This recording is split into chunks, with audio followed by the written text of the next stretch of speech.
Okay, what's up, everybody? This is Drect. This is my Back to Basics 3 review blog and, Dizaster vs. Gjonaj rant blog, I guess, if you will. I'm doing this on my phone because, honestly, I probably wouldn't do it if I had to do it on my computer because my computer is doing other stuff right now. But, yeah, so let me get into this fast because I don't have that many gigs left on my phone. All right, Mad Flex versus Lou Cypher. I felt like it was a good intro match. I really thought Lou Cypher was gonna get off, and I saw Mad Flex like once or twice before, and he does his thing. So I was interested to see if both of these cats would elevate on a card like this. And it was a straight battle. I feel like it was kind of boring just the way it was playing out. Both had some really good points, and Lou said a crazy line about QP and 3-0 and 75% or something like that. You had to go back and watch it. But there wasn't sparks flying in that battle like there should have been. So it might be a sleeper. I don't know how much replay value that has. I want to see just a better and more exciting battle from both of them. Reverse Live and only one. I got Reverse Live taking the battle. I don't know the round count. I just feel like Reverse Live has that natural battle rapper persona. He's aggressive. He got that in his chest. Only one, he doesn't have like a lot of bass in his voice and stuff like that, so it doesn't really come off his style doesn't come off like aggressive, like he's beating you. He's been a dope lyricist for years now, he got some dope projects with Ilmac, but I don't want to sound biased. Like, the crowd really like only one shit, and he has some lines that I really like. I just think Reverse won because he brought that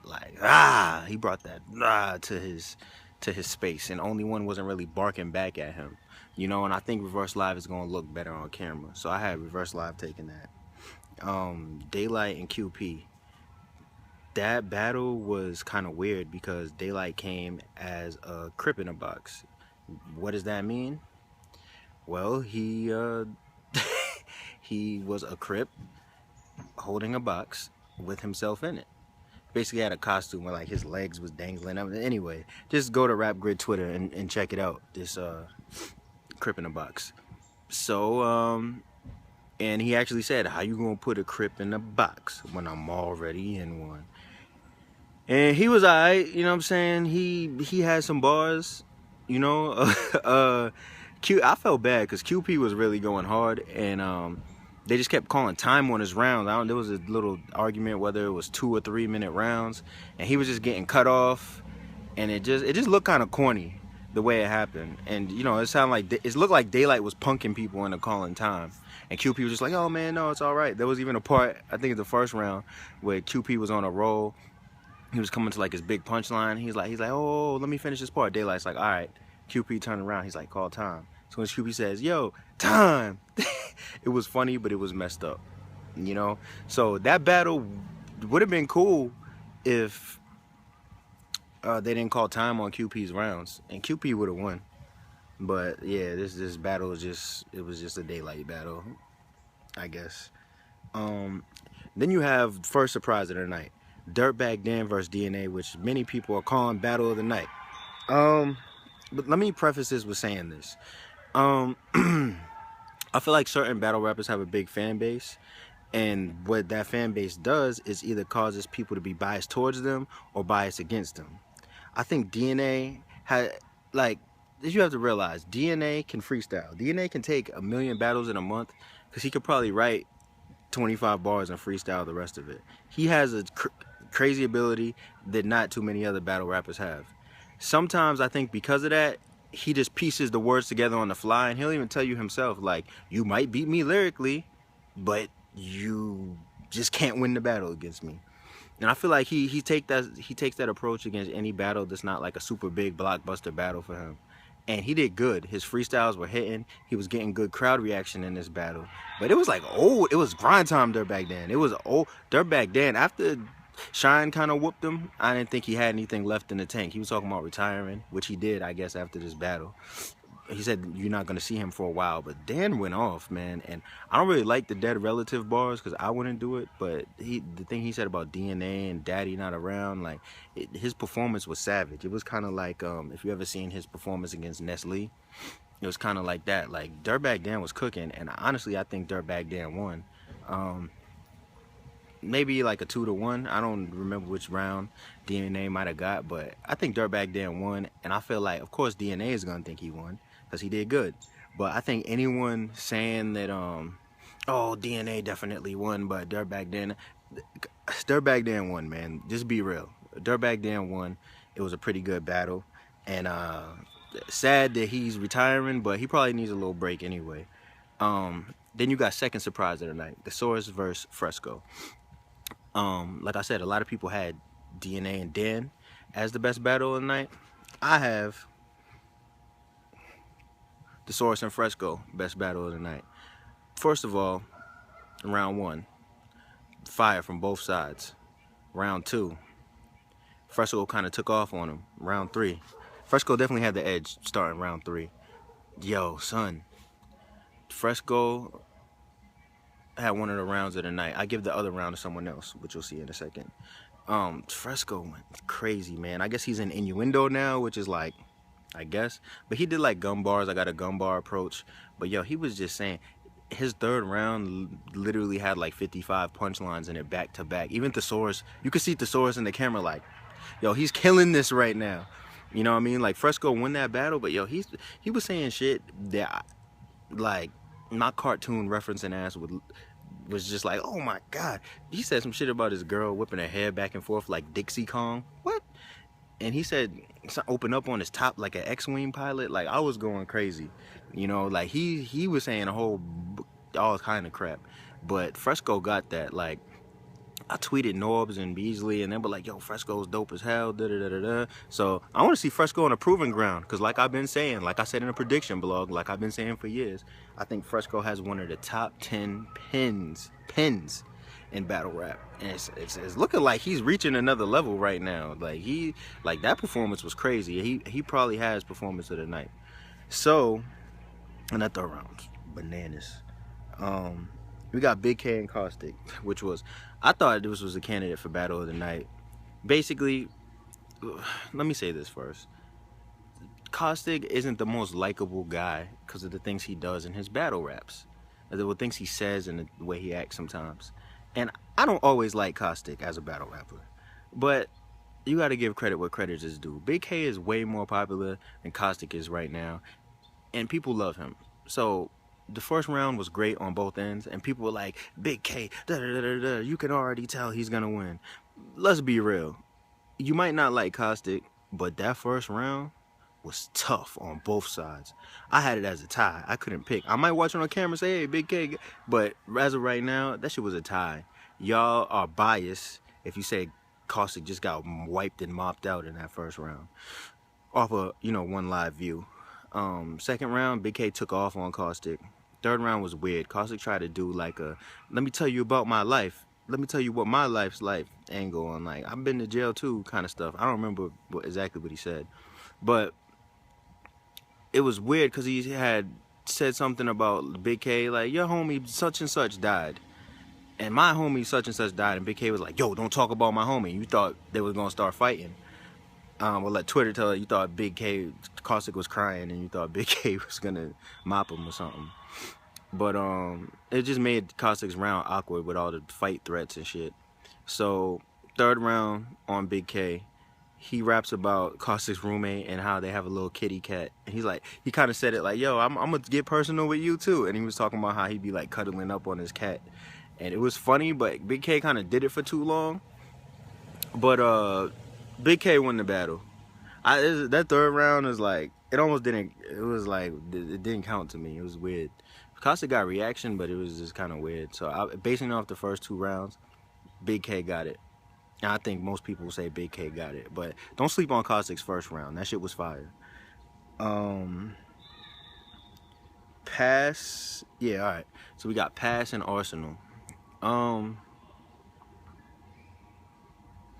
think the battle started off okay. I remember after the first round, I just remember thinking Pass first round was short, even though it was cool.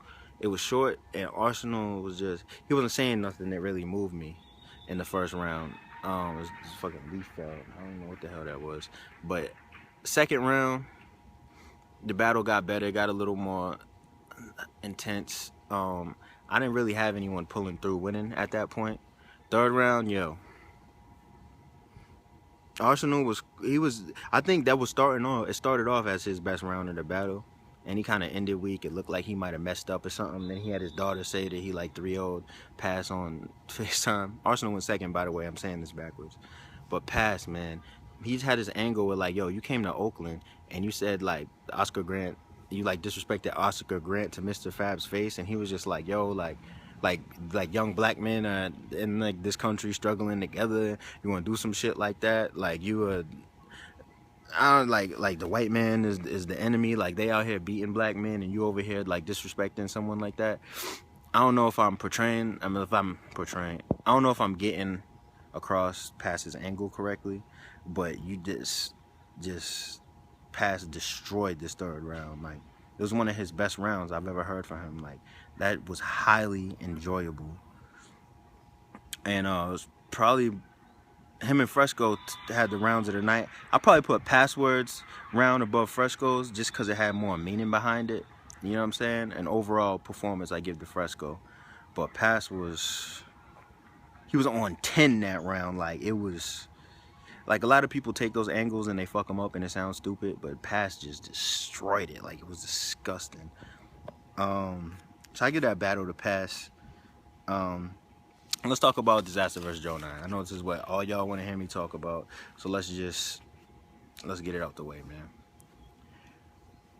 Now, I don't know the details, but this is what I gathered just from talking to people and doing interviews and things. URL was trying to promote Gjonaj as like the new rookie dude, the dude is gonna take over. It was almost like he was gonna be the URL's Dizaster killer, because you know Dizaster isn't. URL is in his home, but he's so popular. For some reason, Gjonaj took the battle on King of the Dot. I think URL took it as some type of disrespect that he went over there. I don't know if he went behind their back. I don't know what the situation was. So he went over there, he kind of jumped the gun and got the battle that he wanted fast. Now, mind you, if you saw the prediction blog, you know how I feel. I said either it was going to be a body bag, basically is what I said. And I said Gjonaj was going to go first and Dizaster was going to body it. So, this is what I have to say. Gjonaj is good. Like, he went first. His first round was pretty good. And Dizaster just came mop. Like, it was like Gjonaj was good, but you could see a clear difference. Second round, Gjonaj rapped like maybe 20, 30 seconds. Called time on himself. And you got to realize, hold on, let me go back because I'm speaking too fast. Before the battle even started, the pay-per-view was running for like 10 minutes. Dizaster got Grape Street behind him, intimidating the shit out of Gjonaj. Like, yo, this dude stink. You ain't choose to wear no deodorant, man. You ain't wear no deodorant, cuz. Yo, why you dressed like that? And he was trying not to say anything, but you could tell that shit is intimidating. You got 6'8" Grape Street niggas yelling at you and shit. And Dizaster's even like, yo, man, chill. You can tell he was like, cause Dizaster, you know, trying to intimidate everybody, but he was like, yo, man, chill. That's how funny it was. But I give props to Gjonaj. He didn't that first round he didn't crumble. He came through. So Dizaster mopped him first round. Second round, of course Dizaster mopped him because that's a choke. Third round,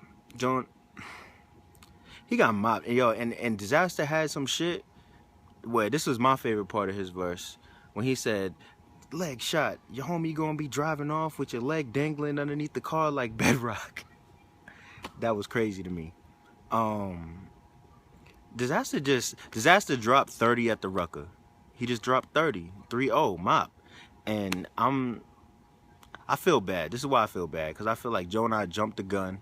That's a battle, like that was the perfect battle for him. You know what I mean? Like that's a battle he's supposed to build up to, and that shit sells out a crowd. You know what I mean? After he building up his career, going through some wins, going through some losses, going through some debatables, having some classics, a year from now, a year and a half from now, bam, highly anticipated, we pulled it off the right way. But it's just, he jumped the gun, went to Dizaster's home, got mopped, and his career is looking shaky because Dizaster really washed him, and it's like he can't go on URL now because they clearly not messing with him no more. It's like he's gonna have to rebuild himself through King of the Dot, go to Don't Flop USA, like go back to the small leagues. I don't know. It's like that was a mop. It was kind of embarrassing just the way that it played out, and there's people that really thought Gjonaj was gonna murder him, and it was a highly anticipated battle because of the underdog effect, but it was bad. Yeah, Dizaster's that guy. I think Dizaster won a lot of fans back over with this performance.